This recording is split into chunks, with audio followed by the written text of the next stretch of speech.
quand vous voulez. Alors nous, aujourd'hui, on est 5 ados, on fait de la vidéo. Et on voulait savoir, toi, quand tu étais ado, qu'est-ce que tu faisais? Très bonne question. Quand j'étais ado, en fait j'ai commencé déjà à faire de la guitare à 14 ans, mais avant ça, j'habitais à Belle-Île, donc j'allais à la pêche. Je faisais un peu de sport avec mes potes, donc j'avoue que je me cherchais un petit peu. Et dès que j'ai touché une guitare, j'ai arrêté de me chercher et j'ai essayé de continuer à faire ma passion. Mais ouais, voilà, j'avoue qu'en fait, depuis voilà, mes 14-15 ans, j'ai fait pratiquement que de la musique et je trouvais que ça dure. Qu'est-ce que tu as fait après le lycée? Des études particulières? Après le lycée, en fait, j'ai abrégé mes études l'année de terminale pour faire de la musique. Parce que j'étais au lycée à Morlaix, Tristan Corbière. Et ce qui était assez marrant, c'est que même mon prof de français est le premier à m'avoir fait prendre conscience qu'il y avait un truc qui s'appelait le statut d'intermittent et que tu pouvais, si tu arrivais à faire assez de concerts, vivre de ça. Donc une fois que j'ai découvert ce truc, j'ai fait « Ah mais c'est ça que je veux faire ». Voilà. Ok. Et t'écoutais quoi comme musique quand t'étais ado? Tu te souviens du premier album que t'as acheté?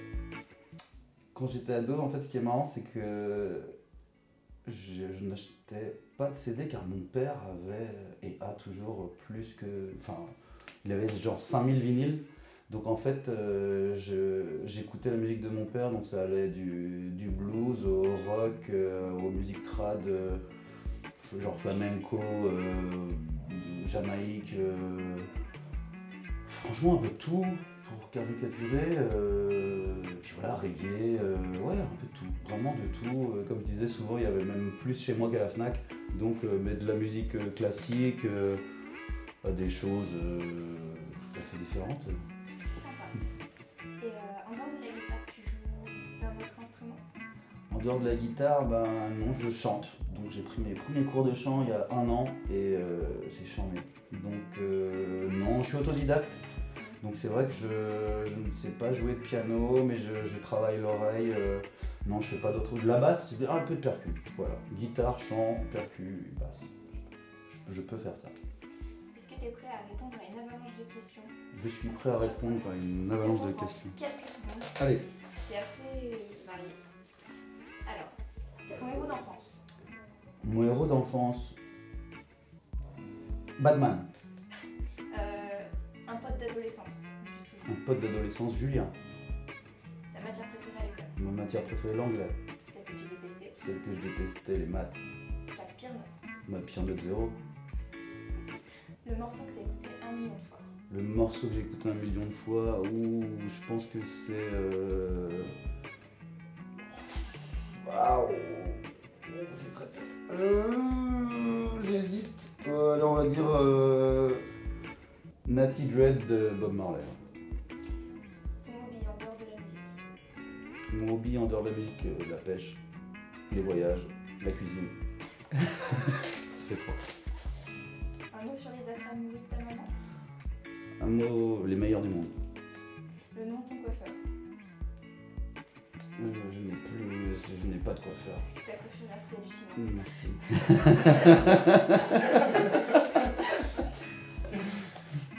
Ton jeu préféré quand t'étais enfant? Mon jeu préféré quand j'étais enfant, Monopoly. Ta crise d'ado plutôt passive ou hardcore? Ma crise d'ado, je crois que je suis encore dedans. Ok, merci beaucoup. Ouais. Alors, donc, t'as commencé la musique en tant que pro, quand t'es devenu intermittent? Ah non, j'ai commencé la musique en tant qu'amateur. J'ai appris avec les gens que j'ai croisés. Ça m'a passionné, je me dis que je voulais tendre vers ça, mais je n'y connaissais rien du tout. J'apprends toujours. Comment t'as rencontré les autres membres d'Hocus Pocus? Je les ai rencontrés par l'intermédiaire d'un ami qui est skateur, et Vincile, le chanteur de Hocus, étant skateur.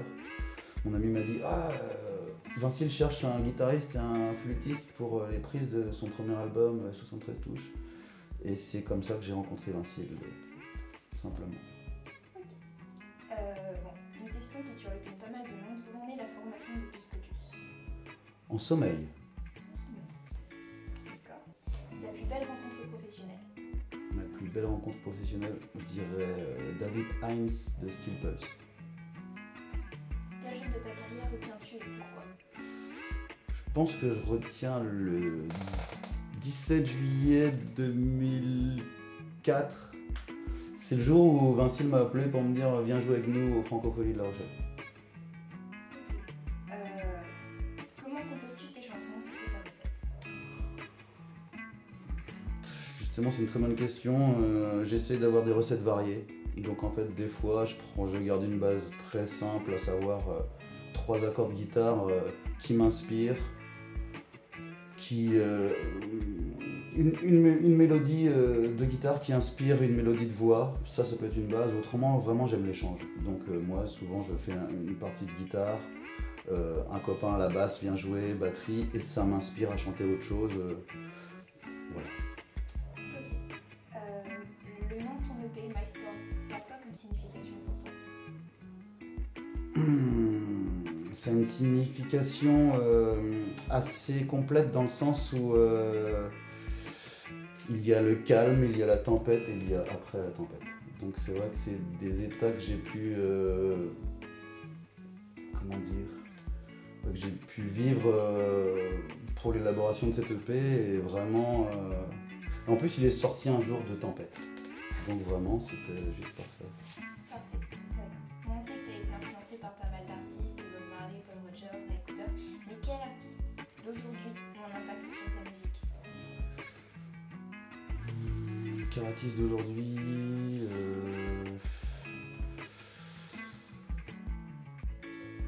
Très bonne question. Peut-être des mecs qui sont pas connus dans l'électro, genre un mec qui s'appelle Bill Lewis, qui arrive à mixer une musique, une autre, la transformer.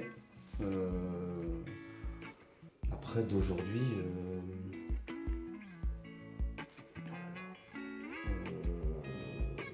j'aime beaucoup M.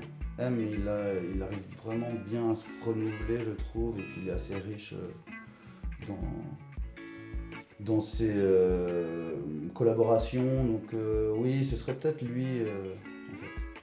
Bah justement, pour parler de M, il y a Ecosystème qui organise un festival cet été. Donc c'est la 12e édition. Donc voici le programme. Merci. Et on va te demander ce que tu en penses. De Bink, on a souvent croisé, M, pas souvent croisé, mais super gars. Delta Club, je connais pas, qui manie Marley, superbe. Bigarang, que j'ai croisé l'année dernière, très gentil. Massilia, ça j'ai écouté ça. En fait, tu me demandais quel CD j'avais acheté quand j'étais plus jeune. Il y avait Massilia. Je ne l'ai pas vraiment acheté, mais je l'écoutais beaucoup. Et Fabulous Troubadours. Voilà. Plaisir. Et Deluxe, en fait, c'est marrant, mais c'est des gens que je connais. C'est les Marseillais. C'est les Marseillais, là. Oui, voilà. Donc, c'est des gens que j'ai croisés. Donc, ce qui est marrant, c'est qu'à part le fils de Bob Marley et Yalta, je connais tout le monde. C'est quand même cool. C'est une très bonne programmation. Est-ce que tu peux nous décrire ton EP en quelques mots? En quelques mots, je le dirais actuel, sincère, risqué. D'accord. Tu nous racontes un peu ton featuring avec Acha sur Precious. Oui, en fait, ça s'est passé vraiment. C'est très simple, on a fait une maquette. J'ai un ami qui m'a amené des riffs de guitare. Je lui ai dit, ça me fait penser à une artiste avec qui j'ai joué pendant 1 an et demi qui s'appelle Dajla. Et c'est quelqu'un. Sous l'écriture de cette personne, vraiment, elle écrit en anglais. J'aime son écriture. Donc j'ai demandé à Dajla de m'écrire un texte sur les accords d'Emeric. J'ai emmené cette maquette à Vincile, parce qu'on était en train de préparer l'EP, et il me dit ouais mais ça c'est super, ça me branche, ça me stimule bien. Donc lui il a fait l'habillage sonore autour, les batteries, l'ambiance. On a regardé les arrangements ensemble, on a embelli la base. Et la maquette finie, il me dit il serait quand même bien d'avoir une voix féminine dessus. Et puis je cherche vite fait dans ma tête qui je pourrais connaître qui irait bien dessus. Et là je me dis mais la semaine prochaine à l'Olympique, 3 minutes de chez moi, il y a Acha qui passe. Je me dis j'essaie de l'appeler, de la contacter, puis on voit si ça fait. Puis vu qu'on l'a croisé souvent en tournée, Et ben Acha, déjà, veut bien écouter la chanson. Et bref, sa régisseuse me dit la semaine d'après, bah, David, viens, je t'invite au concert, je te garantis pas qu'Acha, j'ai pas encore eu sa réponse. Et juste avant que j'arrive au concert, Lara vient me voir et me dit, c'est bon, Acha elle est branchée. Je fais ok, j'appelle Vinci, je lui dis, tu fais quoi? Viens au concert, on l'amène en studio chez toi et on doit la ramener avant 3h du matin parce qu'elle part après avec le groupe en tourbus. Donc en fait, elle a fini son concert vers 23h30. Ma petite voiture, je l'ai emmenée à Vertou. À minuit, on était en studio. Minuit et demi, on enregistrait. 1h30, c'était fini. À 2h, elle était à son tourbus. Donc voilà comment ça s'est passé. D'accord, bah c'est vrai. Oui. Après, une petite date de sortie pour ton prochain album? J'aimerais beaucoup te la transmettre. Non, mais ce serait normalement pour, on va dire, fin de l'année 2014. Ou au pire, mars-avril 2015. Et une future tournée en perspective? Oh oui. Déjà, on pense à une tournée d'automne, justement pour tester un petit peu nos chansons, nos nouvelles chansons. Et il y aura normalement une tournée, on espère, conséquente l'année prochaine. Et tes futurs projets après, des voyages, Oui, après c'est pas vraiment des projets, mais c'est vrai que la musique c'est vraiment un mode de vie, donc c'est vrai que je suis amené souvent à voyager, à aller dans des endroits envers lesquels au début je me dirais pas tiens je vais aller là, et finalement oui j'aimerais bien voyager, mais courte période, c'est vraiment une période où j'ai envie de faire beaucoup de musique, donc ce sera plus pour l'année prochaine. Mais après oui il y aura des voyages, mais il y en a tout le temps en fait. Voilà. on s'est demandé quelle est ta marque de guitare Préféré préférée? Bah voilà, je vais être franc avec toi, dans le sens où je pourrais te dire Fender, car c'est la guitare qu'utilisait Jimi Hendrix, la guitare qu'utilisait Kurt Cobain. Mais c'est vrai que je travaille avec les guitares Lag, en plus c'était une marque française, et j'ai la chance de pouvoir leur dire tiens, l'année prochaine j'aimerais bien une guitare comme ça. Et ils me la font, donc je crois que c'est Lag ma marque de guitare préférée. Ça marche. Pour rebondir sur Nirvana, j'ai déjà entendu en parler. Du coup, tu peux me dire ce que tu penses de ce groupe en fait, son message, Waouh, c'est une bonne question, dans le sens où je pense que les 15 dernières années, je t'aurais dit que ça fait qu'ils m'ont stimulé, qu'ils m'ont inspiré, qu'ils m'ont donné envie de vivre et de faire ce que je fais. Et je me suis rendu compte en lisant l'interview de Kurt Cobain dans Les Un Rock dernière qu'il était encore plus perdu que ce que je pensais. Et ça me fait vraiment mal au cœur. Mais après, ça ne change rien à ce que je pense de Nirvana. Et puis même, ce que je trouve bien, c'est que Dave Grohl, il a repris un peu le flambeau. Et que lui, il a une espèce d'énergie, mais hallucinante. Et je trouve que lui, il m'inspire vraiment dans sa manière de voir les choses, de vivre la musique, d'entreprendre. Ouais, il sent la passion, quoi. Même s'il a, il a vécu des succès inimaginables, quand je regarde ses documentaires, mais j'ai envie de faire comme lui, en fait. Ouais. Merci beaucoup. Si tu pouvais choisir un duo avec un chanteur ou une chanteuse qui nous a quittés, tu choisirais qui? Kurt, Bob, pour les hommes, en femmes, Shirley Bassey, je pense qu'elle nous a quittés, je suis pas sûr. Donc, je vais me renseigner avant de. Mais autrement, c'est marrant, ça féminine.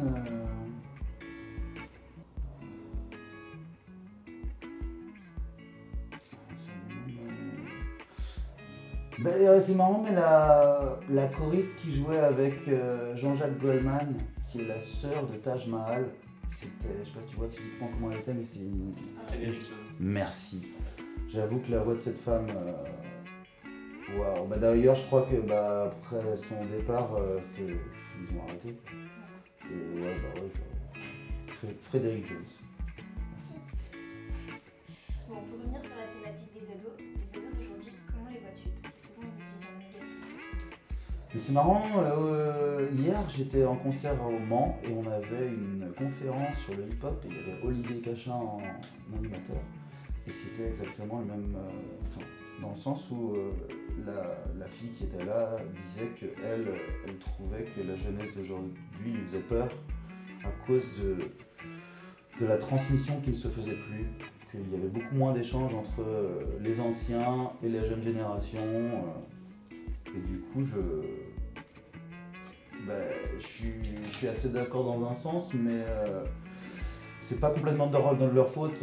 Genre aujourd'hui, on a tous un téléphone avec un GPS et Internet. Et moi, le premier, je demande de moins en moins, c'est une mauvaise habitude, mais mon chemin aux gens, des choses comme ça. Et du coup, je pense que c'est nous, les anciens, les grands frères, je sais pas, d'aider. Après, il faut de la curiosité en face. C'est complexe, hein, mais je pense que c'est une question qui se répète. Je pense que l'histoire se répète, en fait. Donc c'est à nous de changer l'histoire. Donc si on veut que nos ados soient mieux, on n'a qu'à aller vers eux plutôt que de les regarder de loin et de se dire on comprend pas ce qu'ils font. Voilà. Ouais, c'est une réflexion super intéressante. Bon, comment sens-tu le concert de ce soir? Jouer dans les grottes, qu'est-ce que ça t'inspire? C'est ma première grotte, déjà. Donc je t'avoue que je vais peut-être passer plus de temps à regarder le plafond que les gens, parce que c'est magnifique. Donc je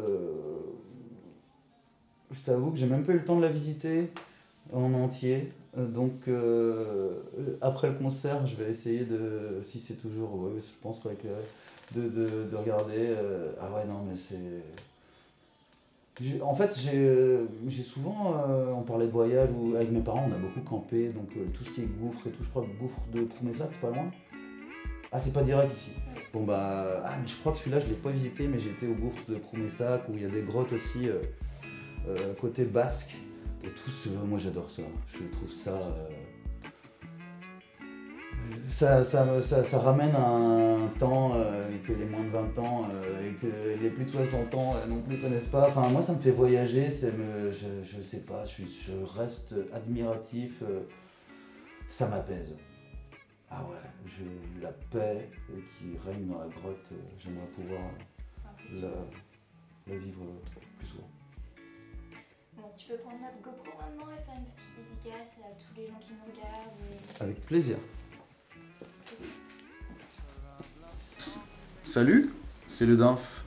J'ai sorti un EP 5 titres, My Storm, en novembre dernier. Je vous invite à l'écouter et à l'acheter s'il vous plaît. Venez me voir en concert, portez-vous bien, au plaisir. Ciao.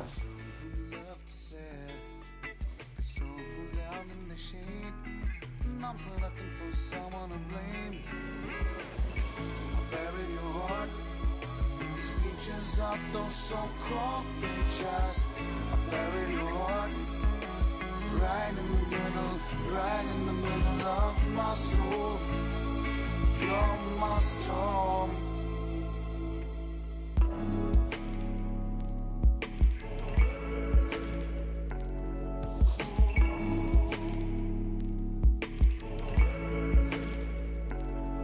It's a love song and make me so sweet and cheesy.